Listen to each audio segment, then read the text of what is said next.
자, 안녕하세요. 잘 지내셨어요? 네.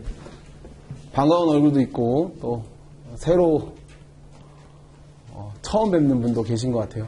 마스크 써서 제가 안 보이는 것 같죠? 네, 다 봐요. 네. 그리고 그거 알아요? 과학적으로 마스크를 쓰고 있으면 많이 졸리대요. 네. 그러니까 약간 중간중간 숨을 크게 한 번씩 내쉬고, 네. 그리고, 마스크를 썼는데도 제 강의가 안 졸리다. 아, 이거 굉장한 거다. 이렇게 생각하시면 돼요. 네. 진짜로 그렇대요. 마스크를 쓰면 약간 좀 졸리대요. 네. 근데 최대한 졸리지 않게 잘 강의하겠습니다. 이제 다 기본 강의 들으셨고, 그죠? 그리고 문제풀이 안심특강도 다 들으셨죠? 그죠? 그리고 이제 핵심 이론과, 모의고사를 진행하는데, 핵심 이론은 뭘 할 거냐면, 답안에 쓸 내용들을 제가 정리했어요. 여기 다 답안에 이제 들어갈 것들이에요. 이제 이게 이런 문제가 나왔다? 그럼 여기 있는 거 다 갖다 붙이면 돼요.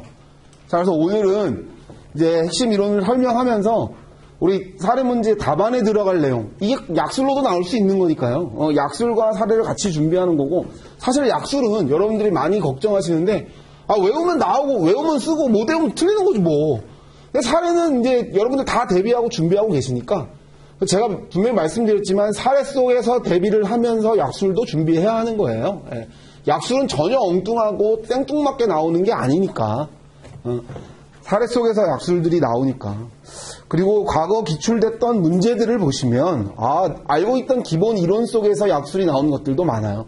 아주 단편적으로 약술만 딱 이렇게 표적 출제된 경우도 있지만 내가 이건 기본 강의와 별개로 준비해야 될 약술들이 간헐적으로 나오기는 하지만 기본 강의 시간 때 언급하고 나왔었던 문제들이 다 대부분 약술로도 나오니까 기본 이 사례를 준비하시고 그리고 부가적으로 약술 또 제가 이제 모의고사 때 이거 약술도 좀 준비하셔라라는 것들 준비하시면 돼요. 그래서 오늘 이제 첫 이제 핵심 이론 및 이제 문제풀이를 시작하기 앞서서 소설을 쓸 수 있다라고 말씀드렸잖아요, 여러분들. 그리고 안심특강 들어보셨지만, 이제 이렇게 써야 되겠구나라는 감이 조금은 잡히셨을 거고, 이제는 기계적으로 여러분들이 쓸 수 있는 이제 훈련을 해야 되는 시즌이에요. 원래 저번 주가 이런 변수가 생기지 않았으면 1차 시험이었죠, 그쵸? 그럼 지금부터 사실 이제 진짜 2차 준비를 해야 되는데, 2차 대비하자고요.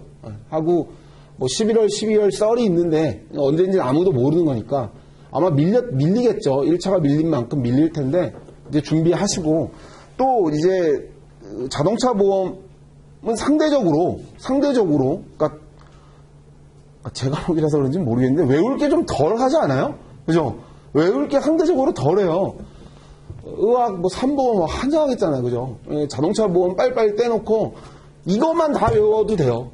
이것만 달달 외워도 나온 거 다 대비할 수 있으니까요. 이제 자기가 찾아와서 쓰는 훈련들을 해야 돼요. 자, 이제 그거를 저랑 같이 공부할 거고요. 시험 문제는 첫 번째 사례 문제, 계산 문제가 한 50점 배점으로 나오고요. 50점 배점으로 나오고, 약술, 별도의 사례가 나올 수도 있고요. 한 반반 생각하시면 되고요. 약술은 제껴놓더라도 사례를 대비하면 약술을 쓸 수 있는 것들이 분명히 있을 거야. 약술이 3, 4개 나온다고 하는데 사례를 공부해가지고 기본 개념을 이해하고 있는 분들은 그 사례, 약술 중에서 한두 문제는 쓸 수 있는 게 나올 거라고요. 그러니까, 그리고 작년도 그렇고 점점 이제 자동차 보험은 수강생들이 재밌어서 그런지 모르겠는데 점수가 상대적으로 좀 짜게 나오는 경향도 있어요. 그 얘기는 뭐냐면 둘 중에 하나겠지 다 잘 쓰거나 어렵거나 근데 이젠 대부분 잘 써요. 그리고 익숙해지고 자동차 보험을 재밌어하는 분들이 점점 많이 생긴단 말이죠. 어떤 분의 영향인지는 모르겠는데 재밌어진다고요. 그러니까 다 잘 써져요. 다 잘 써지고 나중에 모범 답안 보면 여러분들 몰라도 백지내는 분이 거의 없어요. 끈적끈적 거려진다고요. 그러니까 이제 그 연습들을 이제 하는 거예요, 여러분들은. 자, 그러면 문제가 2가지 유형으로 첫 번째 사례 문제가 주어져요. 요즘 추세는 아예 그냥 처음부터 법률상 책임에 대한 법률상 배상 책임을 물어봐요. 누구누구 책임의 주체가 되는 예를 들면 A, B, C에 대한 법률상 책임을 검토해라 라고 아예 대놓고 문제의 목차를 줄 수도 있어요. 이렇게 하고 작년 문제 같은 경우 제작 15점 이렇게 주죠. 책임관계들을 논하는 문제들을 아예 그냥 준다고. 그럼 이렇게 문제가 주어지면 그냥 바로 문제를 써요. 답을 그냥 쓰면 되고. 근데 과거 문제들 우리가 같이 좀 몇 개 봤던 문제들은 어떻게 나오냐면 그냥 보상 책임을 논하시오 이렇게 나와요. 보상 책임을 논하시오라고 문제를 그냥 준다고 이렇게 구워지지 않고 그러면 이렇게 아예 법률상 배상 책임에 대해서 논하시오, 약관상 보험회사의 보상 책임에 대해서 논하시오라고 이렇게 문제를 주는 유형, 아니면 그냥 보상 책임을 논하시오라는 문제의 유형, 이렇게 사례 문제 두 가지로 나올 거라고요. 왜 만약 이렇게 나오면 쉽지? 그냥 이거부터 쓰면 돼요. 이해가요? 무슨 말인지? 근데 만약에 보상 책임을 논하시오라고 하면 이때는 목차를 조금 구분을 하고 아예 그냥 포맷을 여러분들 머릿속에 넣자고요. 첫 번째, 서론 뭐 이렇게 쓰지 마요. 그런 건 좀 그렇고 그냥 사례의 논점, 사례의 쟁점, 사례에서 우리가 논해줘야 될 내용들이 뭔지를 논해줘야죠. 그것도 문제의 제기 이렇게 쓰기도 해요. 그러니까 저는 그냥 사례의 논점 이렇게 쓰세요. 그냥 이거 쓸 수 있잖아. 사례의 논점. 그리고 옛날에는 여기에 막 주절 썼어요.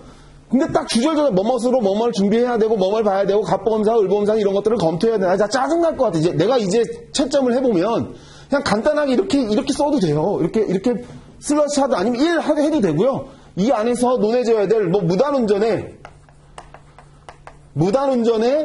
운행자 책임, 보유자의 운행자 책임을 검토, 약관상 무면허 운전 검토 이렇게 작성해도 된다고요. 그냥 논술 시험이니까 서술형 시험이니까 무단운전에 있어서 보유자의 운행자 책임에 대한 검토와 약관에서 갑보험사의 무면허 운전에 대한 면책 요건들을 검토하고 부상당한 ABC의 책임 부분들을 검토한다. 이렇게 써도 되고요. 그냥 이렇게 써도 된다고요. 상관없어.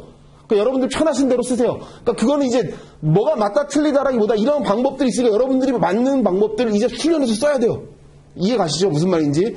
저는 개인적으로 길게 쓰셔도 되고 막 주구장창 막 쓰지 마세요. 막 중간에 막 의로 이모로 이런 거 하지 말고 이렇게 간단하게 쓰는 것도 괜찮은 것 같아요. 그 다음에 이제 논해줘야 될 게 사실 여기서 원래 이목차를 쓰라는 거 아니에요. 그쵸? 이때 법률상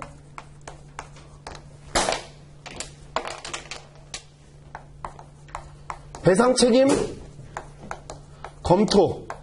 자, 여러분들 또 시중에 돌아다니는 문제들이나 이런 거 보면 보험사별로 구별한 것들도 있을 거예요. 보험사가 2군데, 3군데 나오면 그냥 2번 목차를 갑보험사의 보상 책임, 그리고 그 갑보험사의 보상 책임 안에 이거를 갖다 넣는 경우도 있어요. 자, 근데 제가 왜 계속 이거를 그냥 2번 목차라고 주장한 건 여러분들이 보는 최근에 출제를 보면 이렇게 구분을 시키잖아요. 배상 책임, 보상 책임을 구분하죠. 이게 더 맞는 답이라고 저는 개인적으로 판단해요. 배상 책임에 대한 내용들을 논하고 물론 보험사별 기준으로 배상 책임들을 논해도 문제되지는 않아요. 그러니까 여러분들이 편한 방법을 선택하면 되는데 저는 이렇게 목차를 잡아야 이런 문제가 나왔을 때도 바로 이거부터 따지고 들어갈 수 있잖아요. 그러니까 배상 책임을 항상 먼저 검토를 하세요. 근데 보험사가 2군데 이쪽 보험사의 배상 책임을 따질 일이 있고 이쪽 배상 책임의 보상 책임을 따져야 될 수도 있는데 그냥 하나로 묶어가지고 책임의 주체가 되는 자들을 하나로 묶어서 배상 책임에 대한 부분들을 먼저 검토하십시오. 자, 그러면 지금 제가 이제 핵심 이론 자료 나눠줬어요. 이게 다 이 배상 책임 검토 안에 들어갈 내용들이에요. 자료 못 받았어요? 끝나고 받으세요. 자료 받았죠? 다 들고 왔죠? 자, 그러면 이 배상 책임 안에 들어갈 건 뭐예요? 자, 법률상 배상 책임 안에 검토해야 될 건 뭐냐고요? 공부한 거. 자, 책임의 주체가 되는 지금 사례를 보면 여러분들 보면 사례 문제 속에서 책임져야 될 사람들이 A, B, C, 갑을병 이렇게 누가 나오잖아요. 자, 그 사람들이 책임질 것들을 논해야 되죠. 자, 우리 배상 책임 보험이잖아요. 우리 자동차 보험은 배상 책임 보험이니까 법률상 불법행위 또는 자배법상 운행자 책임, 민법과 자배법상의 법률상 책임이 존재하는 그 사람이 보험에 가입했으니 그거를 담보하는 보험이잖아요. 책임보험이잖아요. 그렇죠? 그럼 배상 책임적 책임을 지는 민법상 책임이든 우리는 주된 게 뭘까요? 자배법상 책임이 있겠죠. 그렇죠? 그 내용이 들어가야 돼요. 이 안에. 그래서 문제 자체를 느껴주지. 법률상 배상 책임보험 아예 쪼개져서 나올 때는 법률상 배상 책임보험 ABC의 책임관계를 논하시오, 책임관계를 검토하시오 이렇게 주어진다고요. 자, 그러면 이 안에 우리가 대표적으로 이제 들어가는 게 민법상의 책임들이 들어갈 거고, 이것보다 더 많이 들어갈 걸 자배법 3조의 운행자 책임이 엄청 많이 들어가겠죠. 자, 3번 목차는 약관상 보험회사의 보상 책임에 대한 검토를 해야 되는데, 그래서 보험회사는 보험금 줄 거니 안 줄 거니는 이쪽에서 검토를 해야 되는데, 자, 여기에서 운행자니 뭐 이런 말 들어갈 필요 하나도 없는 거예요. 그쵸? 운행자 책임, 이 사람은 자배법상 타인이다 아니다 이런 건 다 어디서 논하는 거야? 여기에서 논하는 거예요. 여기서. 그러니까 그 부분들이 여기 제가 넣어놨다고요. 유사한 내용들. 그러니까 이제 핵심 이론 설명은 이걸 할 거예요. 자, 사례 속에서 운행자 책임을 져야 될지 운행자 책임을 지지 않는지에 대한 내용들 여기서 나올 거잖아. 그럼 우리 공부했어요. 여러분들 다 공부한 거야. 여기에서 뭐 나오는 거예요? 각 담보마다의 보험회사가 이건 자손 부책이니 대인 원투는 부책이니 무보험자동차는 부책이니 이런 거 어디서 나오는 거예요? 여기에서 나오는 거예요. 자, 그럼 여러분들 포맷을 딱 정해놓고 답안을 기계적으로 쓰면 돼요. 자, 여기에서 이제 유사하게 이제 아주 빈번하게 여러분들이 시험, 과거, 앞으로도 나올 수 있는 문제들 여기에서 몇 가지 유형들을 이제 공부할 거예요. 그거 그냥 기계적으로 외워서 써요. 답안에 쓸 때. 여기에서 나올 거 있어요. 대인배상 1, 무보험자동차, 자기신체사고, 자기신체사고, 대인배상 1, 2, 자기신체사고, 무보험자동차 상에 이 포맷을 정해놓고 거기다 이제 맞춰서 넣으면 돼. 짝짝짝. 이해 가시죠? 그 다음에 마지막에 결론. 이렇게 될 수도 있고, 이런 형식의 문제가 나오면 여기에서 보상 책임 및 결론을 써야겠죠. 15점짜리를 이렇게 쪼개져서 주면 무슨 말인지 이해가죠? 자, 그러면 우리가 이제부터 이 문제를 가지고 오늘 어디까지 할지 모르겠는데 여기에 이제 채워질 여러분들이 외워야 될 답안에 이 사례 문제가 나와서 이거 써야 되는 거 이거 배우자고요. 법률상 배상 책임을 검토하면서. 자, 이 유인물 좀 보세요. 앞에. 자, 우리 자동차 보험에서 나올 수 있는 민법 이게 다예요. 여러분들이 혹시 답안에 써야 될 것들. 자, 예를 들면 이런 거죠. 자배법상의 운행자 책임도 지고 민법상의 불법행위 책임도 지죠. 그런 사례 많잖아요. 내가 운전하다가 내 고의 과실로 사고가 나고요. 내가 운행자예요. 그럼 책임 두 개 지는 거예요. 불법행위 책임하고 자배법상 책임이 생겨나는데 뭐가 우선하는 거예요? 자배법상의 책임이 우선하는 것뿐이에요. 그럼 만약 여기서 과거의 문제는 이렇게 주어진 적도 있거든요. 민법상의 책임과 자배법상의 책임에 대해서 논하라고 이렇게 나온 적도 있어요. 그러면 만약 예를 들어서 A라는 사람이 자기의 본인의 고의 과실로 사고가 나면 얘는 운행자고 민법상 불법행위 책임도 져요. 그럼 구분해서 써야죠. 민법상의 책임도 진다, 얘. 고의 과실이 있다. 그리고 만약에 운전자를 시켜서 내가 사용자의 업무에 종사하고 있었다면 무슨 책임도 생겨나는 거예요? 사용자 책임도 생겨나는 거예요. 그런데 자배법상에는 운행자다. 따라서 운행자 책임이 우선한다라고 쓰는 거예요. 이해가요? 무슨 말인지? 만약에 근데 그냥 법률상 책임에 대해서 논하시오라고 쓰면 민법은 그냥 한 줄만 쓰면 돼요. 이 사람 민법상 책임도 발생한다. 다만 자배법이 우선 적용되기 때문에 자배법상 제3조의 운행자 책임을 진다라고 쓰면 된다고요. 무슨 말인지 이해가죠? 그럼 적용될 수 있는 민법상의 불법행위 책임이 나오는 건 이거 거의 1, 2번이 끝이에요. 운전자면 운전자 두고 있으면 그 운전자는 불법행위 책임자일 거고요. 그죠? 사용자는 운행자인데 민법상 사용자 책임질 거고요. 그죠? 자동차 보면서 그거밖에 없어. 그거밖에 없어요. 그 다음 만약 취급업자가 나온다면, 취급업자 책임이 나온다면 뭐가 나올까요? 도급인의 책임에 대해서 또 이해하고 있어야 될 거예요.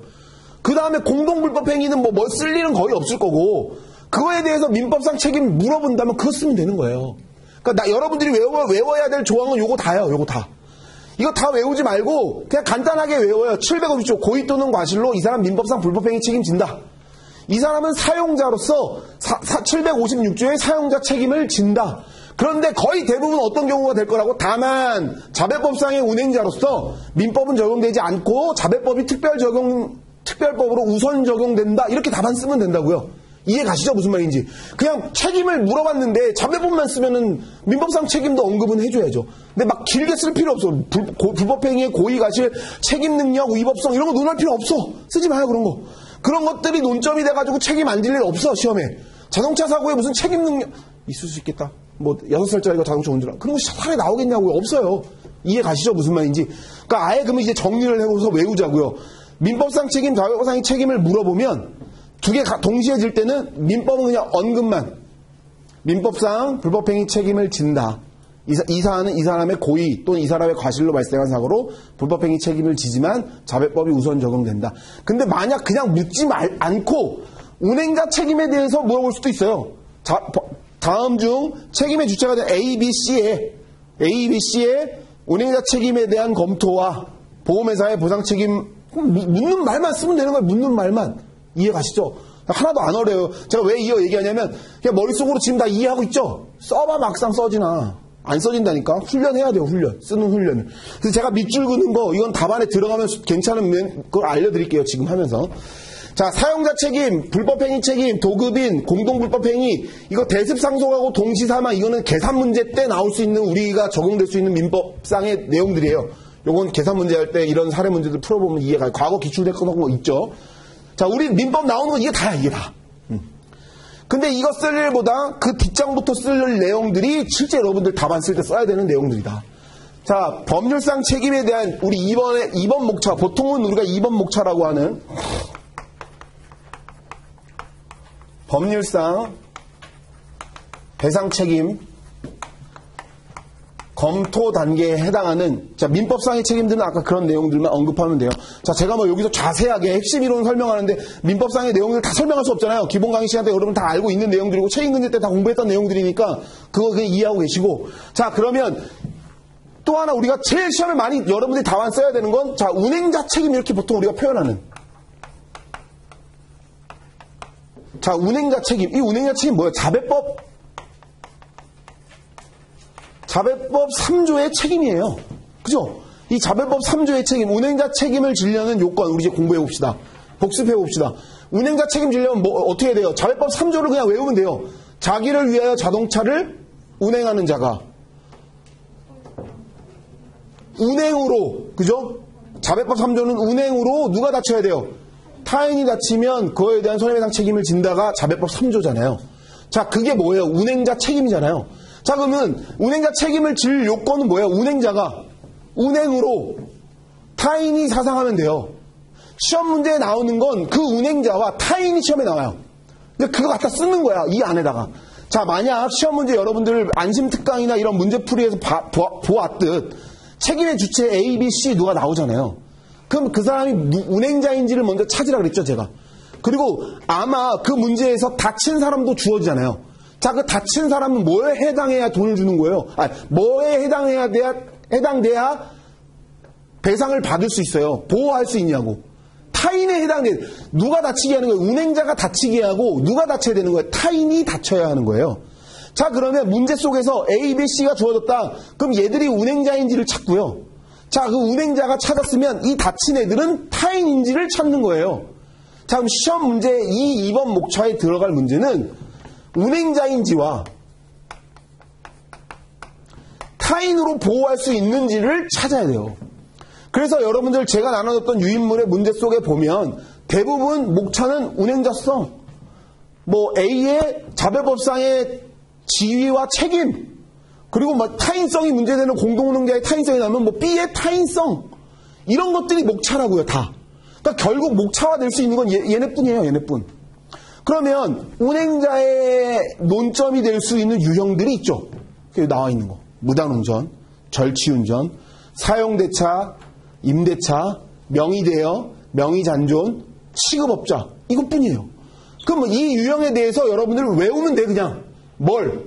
어떻게 적용할지를 외우면 돼. 자, 무단운전이었다. 그럼 어떻게 쓰면 되냐면, 자, 이 문구는 여러분들 책임의 주체를 논할 때 꼭 쓰세요. 자기를 위하여 자동차를 운행하는 운행자로. 자, 만약 A, B, C였다. 얘가 운행자다. 그러면 그 A에 대해서 이렇게 쓰라고요. A는 자기를 위하여 자동차를 운행하는 운행자로 다친 B, C에게 자배법상 운행자 책임을 진다. 그냥 이거 외워. 이유 묻지 마. 그냥 외워. 다 알잖아요. 이제 이해했잖아, 다. 그러니까 이거 외워서 그냥 기계적으로 쓰라고요. 운행자다 그러면 얘는 이거 문구 앞에 달고 쓰는 거야. 여러분들 충분히 쓸 수 있어요. 만약 운전자가 나왔다. 운전자는 자기를 위하여 운행하는 만약에 A가 운행자였다. A의 운전자로, 자기를 위하여 자동차를 운행하는 A의 운전자로 민법상 불법행위 750조의 책임을 진다. 이거 외워요, 그냥 이거. 운행자 나오면 이거 쓰고요. 운전자 나오면 이거 써. 문제에서 여러분이 찾았던 운전자다. 그럼 이 문구에서 이걸 그냥 써버리라고요. 이제 그 훈련들을 해야 되는 거예요. 자, 그러면 무단운전부터. 이런 운행자와 운전자에 대한 기준에 대한 논점이 될 수 있는 무단운전. 자, 무단운전에 관한 문제가 시험에 나온다. 여기 나와 있는 내용 문구 그대로 쓰면 돼요. 무단운전은 만약에 이 법률상 책임에 대한 검토에 대해서 나오면 이 법률상 책임을 검토해야 되는 사례가 나올 거 아니에요. 무단운전일 수도 있고요. 사용대차, 임대차일 수도 있고요. 그죠? 명의잔존일 수도 있고요. 자동차 취급업자일 수도 있고요. 절취운전일 수도 있고 유형들을 지금 공부했잖아요. 무단운전이가 나오면 제일 먼저 첫 번째 A의 이걸 쓰기 전에 무단운전일 때 무단운전이 뭔지를 언급해주고 신분관계에 있는 자 제일 먼저 이 무단운전의 의의와 판단할 수 있는 판단 기준. 무슨 판단 기준? 운행자성을 얘는 운행자에 해당되냐 안 되냐에 대한 판단 기준을 언급한 다음에 그 다음에 이 사례에서 A, B는 그래서 운행자 책임진다. A, B는 이래서 운행자 책임지지 않는다라는 걸 써주라는 얘기예요. 그래서 자, 기술적으로 여러분들이 무단운전이 딱 나온다. 그만 두 줄 정도로 쓸 수 있겠죠. 무단운전은 보유자와 무단운전자의 일정한 신분관계에 있는 자의 승낙을 없이 사용하는 경우로 그거 써줘도 좋고요. 안 써주면 무단운전에 대한 판단 기준은 차 외부인에 있어서는 대부분 다 주관적 인증 유무가 없기 때문에 책임을 진다 보유자가. 그리고 선회할 만한 사정을 가지고 승객의 경우에는 선회할 만한 사정을 가지고 판단하는데 이 사안에서 그리고 A 판단 기준 써놓고 A는 지금 이 사안에서 운행자 책임진다. 지지 않는다. 이런 사례 적용들을 쓴 다음에 하나씩 쓰라고요. 자, 이거는 기술적으로 여러분들이 그냥 외워요. 그냥. 자, 그럼 어떤 걸 외우냐. 유형별 운행자 검토 두 번째 줄 보세요. 자, 피해자의 이에 해당하는 거 있죠. 자, 피해자의 무단운전에 관한 주관적 인식 유무와 선회할 만한 사정이 중요한 판단 기준이 됨. 이거 그냥 밑줄 그어요. 무단운전 나오면 그냥 이거 그냥 써. 그리고 뭐 쓰는 거예요? 그리고 A는 지금 이 사안에서 무단운전자로 운행자 책임진다. 자, 그리고 B, 만약에 그냥 B다. B는 지금 이 사안에서 보유자로 A의 아빠로서 보유자다. 따라서 운행자 책임을 지는데 아까 위에 썼던 그 문구대로 피해자의 주관적 인식 유무와 선회할 만한 사정을 가지고 판단한다. 그런데 C는 차 승객 외부에 있는 자로서 A, B, C는 지금 제가 지어낸 거예요. 차 외부에 있는 자로서 이 자에게는 운행자 책임진다. 다만 무단운전했던 이 B에게는 운행자 책임지지 않는다. 선회할 만한 사정이 없기 때문에 이렇게 여러분들이 답안 쓰면 된다고요. 그 문구를 이해하고 있다. 무단운전 나오면 나 이거 써야지. 그러니까 훈련을 해놔야 되는 거예요. 이해 가시죠? 무슨 말인지. 그럼 이 안에 내용들을 채울 수 있다고요. 그럼 무단운전이 나오면 A, B, C 책임관계들을 물어보면 얘는 운행자고 얘는 운행자 아니고 얘는 왜 이렇게 줘야 되고 왜 이렇게 주지 않아야 되는지를 쓰는 거예요. 자, 절취운전이 만약 시험에 문제 나왔다. 그럼 뭐 써야 돼요? 절취운전은 무단운전과는 구분된다. 절취운전자는 운행자야 아니에요? 운행자야 무조건. 그럼 절취했던 애는 자배법 뭐 쓰라고 했어 제가? 운행자야. A가 절취운전했어. A는 자기를 위하여 자동차를 운행하는 운행자로 지금 이 사안에서 C가 다쳤을 때 C에게 운행자 책임진다. 이렇게 쓰는 거예요. 근데 만약에 B가 차 주인이었어. 근데 얘 과실이 없어. 그럼 어떻게 써야 돼요? B는 이 사안에서 운행자 책임을 질지 안 질지 검토해야 되는데 절취운전의 경우는 무단운전과 좀 다르죠. 절취운전은 내 차량 과실이 전혀 없으면 책임 안 져요. 자배법상 운행자 책임지지 않는다고요. 어떨 때 져요? 차량 관리에 객관적 용인선이라고 말하는 차량 관리상의 과실과 너 좀 잘못한 요소가 있어 라고 보여지는 사안이 있을 때는 운행자 책임지죠. 만약에 그런 사안이었다면 어떻게 해야 돼? B는 B의 자배법상의 책임과 지위 이렇게 써놓고 자배법상 얘는 운행자다. 왜? 이 사안에서 차량 관리상의 과실과 차량 관리상의 부주의가 있었다. 따라서 얘는 자배법상 운행자로 다친 C에게 운행자 책임진다. 이렇게 쓰는 거라고요. 그러니까 이 포맷을 그냥 외워놔, 머릿속에. 절취운전, 무단운전 나오면. 무단운전은 제가 시험에 한 3년에 한 번꼴로 나왔거든요. 이 3년째야. 외워둬요. 그냥 외워둬. 포맷으로 외워둬요. 확률은 그렇게 높진 않겠지만 자주 빈번하게 출제되니까. 절취운전과 비교해가지고. 자, 그럼 무단운전 나오면 여러분들 뭐만 써야 되는 거예요? 목차 3개 나올 수 있어요. 일단 기본적으로 3개. 무단운전이 뭐다? 어떻게 판단해야 된다? 하나. 두 번째, 책임의 주체가 되는 보유자의 책임 물어볼 거고요. 보유자의 책임 쓸 수 있을 거 아니에요. 2번 목차 A의 운행자 책임. A는 보유자로서 자배법상 운행자다. 그래서 우리 판단해야 되는 기준들을 쓰면서 얘한테는 운행자 책임진다. 자, 3번 목차 뭐 쓸 수 있어요? 절취운전자의 운행자 책임 무단운전자의 운행자 책임 쓸 수 있겠죠. 무단운전자 B는 자배법상 운행자다. 따라서 얘한테 운행자 책임진다. 자, 이렇게 3가지 목차는 충분히 나올 수 있잖아요. 이해가죠? 무단운전이라 그러면. 만약에 거기에 뭐가 또 낄 수 있겠지. 무단운전만 나오지 않잖아요. 저쪽 상대방의 차는 사용대차에 문제가 나올 수도 있는 거잖아. 무단운전과 사용대차의 책임이 생겨날 수도 있는 거잖아요. 그럼 요거 또 써주면 되는 거예요. 이해가시죠? 그럼 요 목차는 책임의 주체가 해당하는 사람이 지금 이 사례가 무슨 사례인지 여기에 다 걸리지 않는 게 없어요. 무조건 걸려. 무단운전, 절취, 사용대차, 임대차가 거의 제일 많죠. 사용대차, 임대차 무조건 나올 거고 취급업자가 나올 수도 있고 요 안에 것만 외워두시면 쓸 수 있어요. 이거는. 약관상 보상 책임은 사실 여러분들 피보험자인지 아닌지 면책사인지 아닌지 나중에 탑차 막 특약 들어가면 헷갈리잖아요. 그럼 놓칠 수 있어. 실수할 여지가 사실 있어요. 약관상 보상 책임이 있어서는. 근데 이 법률상 배상 책임 문제를 15점으로 준다. 이건 여러분들은 지금 무조건 15점 먹고 가야 돼. 지금 이대로만 요거만 외우면 되니까. 이해 가시죠? 자, 아까 제가 얘기했었어요. 그 밑줄 그라는 거. 그 마지막 줄도 볼까요? 탑승자와 비탑승자로 구분해가지고 이거는 결국 뭐예요? 책임을 어떤 사람한테 지냐 안 지냐예요.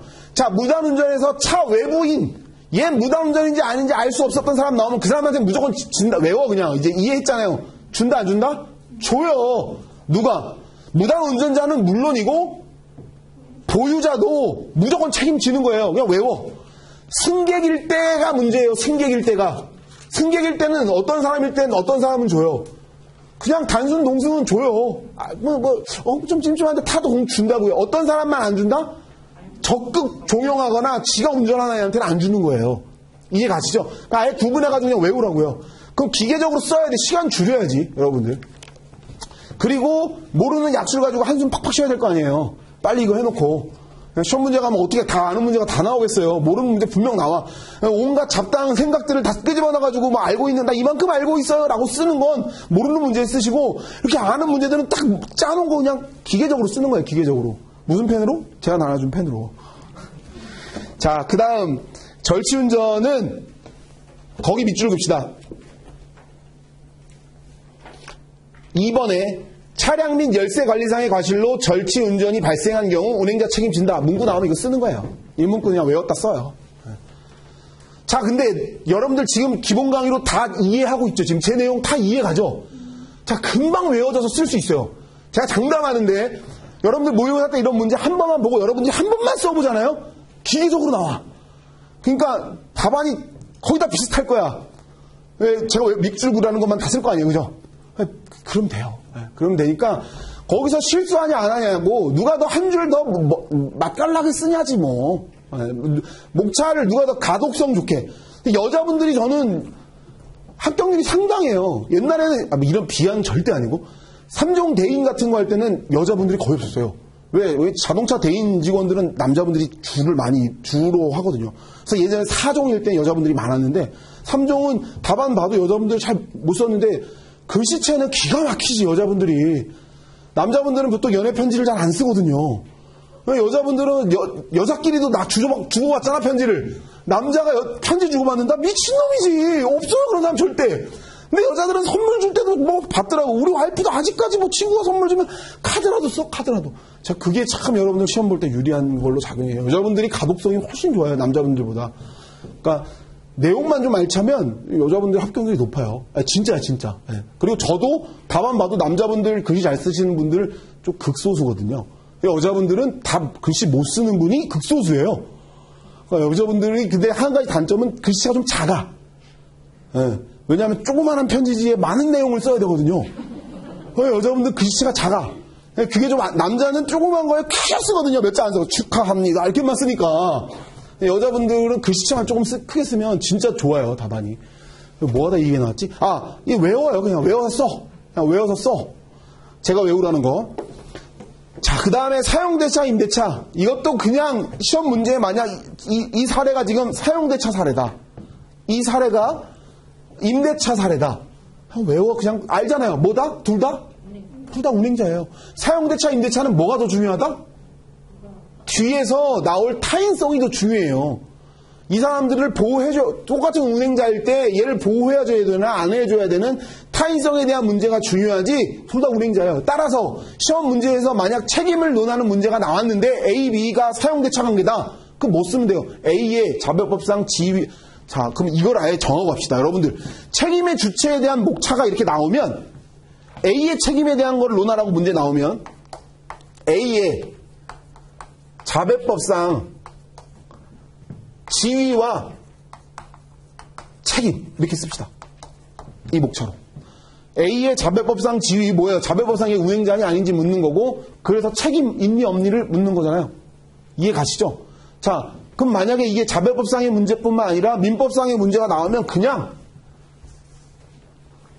뭐 이렇게 쓸 수도 있겠지. A의 배상 책임 A의 배상 책임과 자배법상 지위 뭐 이렇게 쓸 수도 있고요. 민법상 책임과 자배법상 책임도 진다. 그러니까 여러분들 입맛에 맞는 거 쓰세요. 글씨 잘 써지는 걸로. 딱 봐도 이거 내가 이 글씨체가 더 예쁜 것 같다. 빠르게 썼는데 그거 써요. 또 진짜 간단하게 쓰고 싶다. A의 운행자성을 좀 검토해보자. 운행자성 검토 이렇게 써도 돼. 근데 저는 이렇게 쓰면 좀 그냥 운행자 책임만 묻는 것 같잖아요. 좀 있어 보이잖아. 뭐 좀 얘 책임과 지위에 대해서 뭐 좀 있어 보이잖아. 그거 써요. 여러분들이 원하는 걸로. 원하는 걸로. 이게 큰 차이를 두는 건 아니니까. 자, 그러면 자, 이 무단운전에 나왔을 땐 그 유형대로 쓰는 거예요. 자, 이제 제가 예고를 하지. 문제풀이 첫 1번 문제는 무단운전 문제를 낼 거예요. 자, 얼마나 여러분들이 목차를 잡았으나 한번 보자고요. 자, 제가 알려준 내용 문구 다 넣으면 돼요. 자, 2번 문제는 제가 사용대차, 임대차 문제를 낼 거예요. 예고제지, 예고제. 써보란 얘기예요. 한번 써보는 거, 안 써보는 거 너무 달라. 자, 이해가는 거와 쓰는 건 진짜 다릅니다. 제가 왜 이렇게 강조하냐면, 제가 기본 강의 시간에 이렇게 얘기했죠. 이해가지고 뭘 적어요. 이렇게 얘기했죠. 이젠 좀 적어요. 제가 말하는 거. 근데 날 봐요. 이렇게 얘기했죠. 기본 강의 시간 때는. 이젠 좀 적고 좀 펜을 들어요, 이제. 밑줄을 그어야 되겠다. 제가 이런 거 적어놔. 이젠 적어야 돼. 자, 사용대차, 임대차가 나온다. 그러면 기계적으로 써요. 사용대차, 임대차 모두 다 운행자다. 그럼 목차 나오겠지. 사용대차, 임대차 관계에서 임차인과 임대인 모두 운행자다. 따라서 이 사안에서 A는 차 외부인 저 C에게 운행자 책임진다. 이렇게 쓰는 거예요. 이거 뭐라고 쓰라고 해서 제가 운행자는 A는 사용대차 관계에서 자기를 위하여 자동차를 운행하는 운행자로 제 C에게 운행 책임진다. B는 임차인이다. 임차인은 자기를 위하여 자동차를 운행하는 자로 C에게 운행자 책임진다. 기계. 자, 이 글씨 열심히 쓰세요. 자, 여기서 뭘 포인트로 쓸까? 이 운행자 동그라미 크게 쓰면서 쓰는 거지. 운행자냐. 아무튼. 네, 자, 이렇게. 이해 가죠? 네. 그 다음, 운행자 책임에 있어서 또 논의가 되는 건 이 사용대차, 임대차는, 이어서 갈게요. 근데 사용대차, 임대차는 타인성도 같이 봅시다. 자, 사용대차, 임대차 문제가 만약 나오면 무조건 타인성 써줘요. 별도 목차로. 자, 사용대차, 임대차 문제에서 만약 타인성에 대한 논의가 없는 문제가 나온다면 어떤 문제가 나올까요? 임차인이나 임대인, 차 빌려 쓴 이들이 다치지 않으면 이 타인성은 나올 문제가 없어요. 이해가요? 무슨 말인지? 이 타인성에 대한 검토는 누구예요? 운행자 중 누가 다치는 거잖아. 대표적으로 누가 다칠까? 임차인이 다치겠지. 임대인이 차 빌려줬는데 지가 다치는 일 있냐고요? 없겠죠. 지금 그 차를 사용하고 있던 임차인이 만약 다치는 문제가 나온다. 그럼 타인성에 대한 검토 무조건 나와야 돼요. 자, 그럼 타인성에 대한 검토는 대리운전에서도 나오고요. 그죠? 여러 군데의 타인성에 대한 문제가 나오지만 대표적으로 나오는 게 어디예요? 임대차 관계에서 나와요. 자, 그럼 임대차 관계에서 나오는 타인성은 이건 별도로 목차를 빼요. 예를 들어서 사례에서 우리 그런 사례 문제 많이 나왔죠. A하고 A가 B에게 빌려줬는데 A는 직원까지 C라는 직원을 통해서 B는 임차인이고 A는 C 고용수까지 빌려줘서 임차해줬다고요. 이 시험 문제 나왔잖아. 그렇죠? 과거에 기출됐던 문제고 많이 강조했던 문제잖아요. 이때 만약에 B가 다치면 이 B는 뭐를 언급해주라고? B의 타인성하고 아예 그냥 목차를 별도로 빼요. 임차인이 다쳤을 사고는. 이것도 기계적으로 외워두자고요. 자, 그러면 어떤 목차가 나올까? 우리가 아까 공부했던, 지금 말했던 사례들을 문제로 해볼까요? A가 만약에 임대인이에요. B는 임차인이야. C는 A의 직원이야. 이런 문제 많이 나왔죠? 강조했죠? 이거 나올 때 목차 어떻게 쓰냐면, 이 법률상 책임 검토하면 A가, 이때 누가 다치냐면 이 B가 다쳤다고 가정합시다. 그리고 차량 이 D, 인 차 외부인, 차 외부인 이렇게 다쳤을 때 그럼 다친 사람 보상해줘야 되잖아요. 누구누구 B, D에 대한 책임을 물어봐야지. 근데 책임의 주체는 누구누구예요? 얘잖아요. 그죠? 이해 가시죠? 자, 그럼 여기서 아예 먼저 이걸 써요. 자, 1번 목차 사용대차, 이게 임대차라고 합시다. 임대차 계약에서의 운행자 책임, 임대인, 임차인 모두 자기를 위하여 자동차를 운행하는 운행자다. 이렇게 해놓고 이 A의 운행자, A의 자배법상 책임과 지위, A는 이렇게 쓰는 거예요. A는 자기 임대인으로 자기를 위하여 자동차를 운행하는 자로 차 외부인에 해당하는 D에게는 운행자 책임진다. 쓸 수 있겠죠. 기회적으로 외우라고. 그런데 얘도 다치잖아요. 지금 B. 그럼 이 A의 책임에 있어서 D는 보상한다라고 쓰고 이 B를 여기다 갖다 넣어줘도 돼요. B에 대해서는 다만 타인성이 문제된다. B의 운행지배와 운행이익을 따져야 되는데 판례는 이렇게 임차인까지 고용한 경우에 누구의 운행지배가 더 크다? A의 운행지배가 더 크다라고 본다. 따라서 B도 타인으로 보호한다라고 써도 되고, 그렇게 써도 되고, 아예 별도의 목차로 B의 타인성하고 이 B의 책임 쓴 다음에 B의 책임, C의 책임 4, C의 책임 5, B의 타인성 이렇게 하고 B의 타인성에 대한 목차를 별도로 빼도 된다고요. 이해했어요? 무슨 말인지? 이 안에 넣어줘도 되고요. 이 안에 넣어줘도 되고 얘의 타인성을 별도로 빼줘도 되고. 이해했어요? 뭐가 편할지 여러분들 마음대로. 근데 가독성은 이게 훨씬 좋을 거예요. 얘 타인성을 따로 빼서 얘기했네. 아니면 여기에다 한 줄 언급하고 얘의 타인성을 별도로 언급해도 되고 이 안에 넣어줘도 되고 상관없어요. 이해 가시죠? 자, 그럼 얘 B에 대한 책임과 지위라는 목차로 답안을 3번 목차를 뺐을 때 뭐라 써야 돼? B는 임차인으로 자기를 위하여 자동차를 운행하는 운행자다. 따라서 다친 누구? D에게는 운행자 책임진다. 자기가 다쳤을 때 나는 타인이 아니겠죠. 그죠? 그렇게 쓰면 되고 C는 자기를 위하여 자동차를 운행하는 A의 운전자로 민법상 불법행위 책임을 진다. 쓸 수 있겠죠? 누구에게?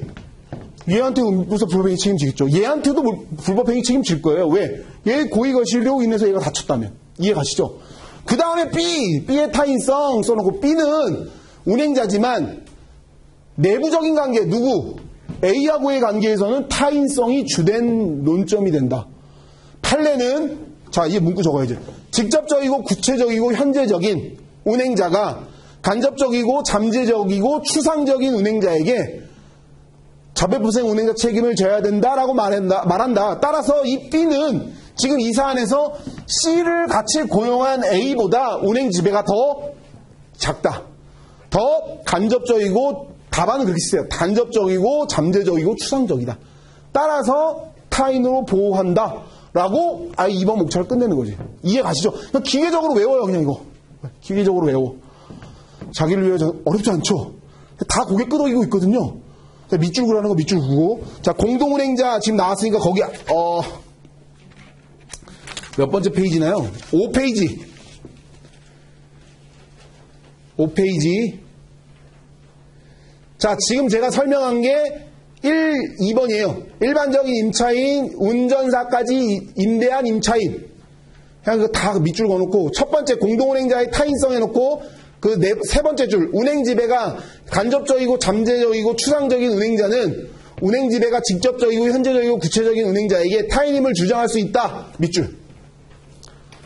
공동운행자의 타인성 나오면 이거 써요. 그래서 B는 타인으로 보호된다. 그래서 B는 타인으로 보호받지 못한다. 타인으로 보호받지 못하는 경우는 뭘까요? 운전수까지 고용한 경우가 아닌 자기가 직접 임차한 사람이 운전한 경우는 그게 1번에 해당하죠. 이건 어떻다? 이거는 타인이 아니에요. 왜? 운행지배가 누가 더 직접적이고 구체적이고 현재적인 거예요? 임차인이 더 직접적이고 구체적이고 현재적인 거예요. 이해하셨죠? 외워요, 이거. 그러니까 1, 2번의 경우를 비교해가지고 외우고, 자, 이거는 차 외부인에게는 책임 지는 거예요. 어떤 경우든. 왜? 그냥 운행자니까. 이해 가시죠? 자, 5분만 쉬었다가 할게요.